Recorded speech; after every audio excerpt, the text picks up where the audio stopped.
21 minutes. 21 minutes.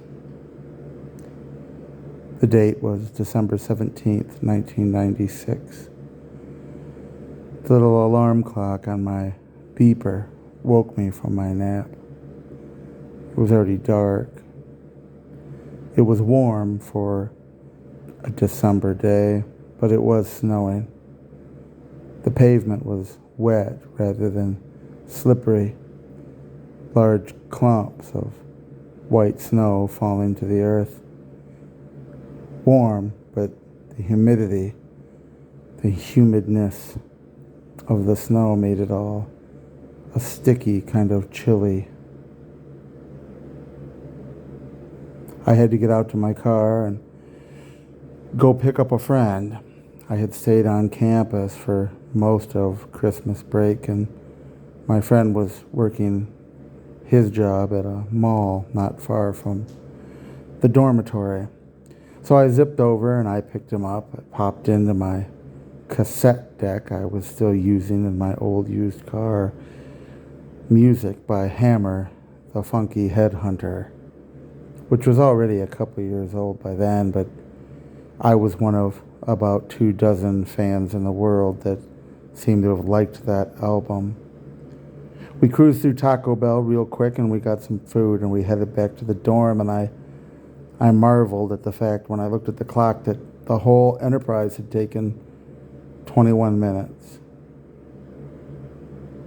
I don't know why I remember that. My name is Rick Leverance. I'm recording this from what would be on your calendar, the year 2517. I am the oldest living human being. I was, a volunteer for an experiment on the very cusp of the 22nd century when I was already over 100 and just a withering husk of a pile of fallen autumn leaves, crunchy, ready to die. The first gel was invented, and I was the very, very first trial subject. The gel, the gelatinous electromechanical liquid, a goo filled with uncounted trillions of microscopic robots. Robots that clean arteries and repair tissues. Robots that aid in digestion and disposal of unwanted things. Robots who build other robots, nourishing inside the gel a replenishing population.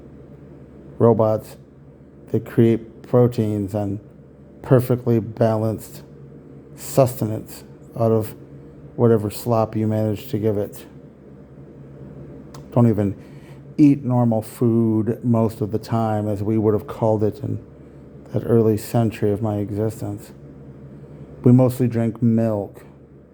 The milk of dairy cows is the primary sustenance now.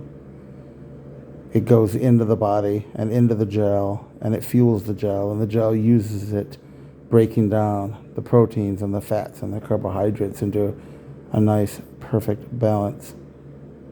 That first gel that I received when I was a husk of dry autumn leaves was not what it is today, and not what is currently in my body, but it was enough to keep the pile of leaves together, to slowly begin to rebuild it, to slowly and steadily give me the existence I know now across centuries. The things I've done and the things that I've seen, and I could write a book, maybe someday I will. I've lived longer than any human being since before the flood of Noah, when the entropy of sin and the rapid changes in the environment caused the plummeting of our lifespan. But despite everything that I have lived through and seen, I'm haunted now by 21 minutes of my life that was centuries ago, because it was December 17th, 1996, when my beeper awoke me. I don't know why I'm stuck in that memory. I go back to it 100 times a day, at least. It's been filling my mind constantly. Sometimes it's hard to concentrate on other things that I'm doing. There's nothing particularly special about the memory. I mean, it was one of the happiest periods of my life. I was over dating and relationships that had been complicated, and I was happy and contented with being just myself, and my grade point average was rising, and I was doing excellent academically, financially, personally, everything. I awoke with big smiles on my face, but that went on for a while, and it's certainly not the only happy period of my life, and certainly not in all of this time since I had the gel and lived to see the future as I imagined it when I was young and never thought I'd live to be able to see. And I have crossed space and time, and why does my brain keep skipping like an old record that only certain listeners will remember what that's like, or a CD, like it was December 17th, 1996. I can smell the interior of my car, smelling of Hero cologne and an 8-ball air freshener dangling from the mirror. I can smell the fuel emissions, the long gone and obsolete vehicle that I loved. I remember my friend getting into the car, the taste of Taco Bell, and why do I keep going back? It plagues me because of the fear. I'm afraid. I'm afraid to tell people. I am still the oldest living human. I am still part of the test. I am still, in some fashion, a case study, and I know that they need to know, because what's happening could be the breakdown of my mind. For all the miraculous things that the gel is able to do, there's a difference between this simple functional matter that makes up the brain and mind and spirit and fire and soul, and no matter what the mechanics or medical aspects of the gel and its work, I'm terrified that my mind is breaking down, that I will ultimately lose my sanity, that I will ultimately, finally, inevitably be the test subject for just how long the gel can keep a body going. It was December 17th, 1996. Oh, plenty of people have died since the gel has been invented. Obviously, immortality is beyond the grasp of human beings in this world, apart from the grace of Christ in the next. But sudden death is the way now.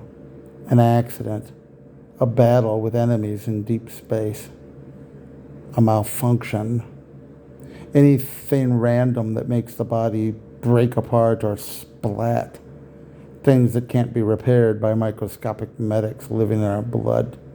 Cuts and scratches are one thing on the surface, but when we die sudden, violent, ripped to pieces. But maybe it's my destiny to be that final part of the case study, to live long enough to lose my mind, deteriorate, and die from whatever breakdown happens between mind and body and spirit when it has just gone on too long. Too long.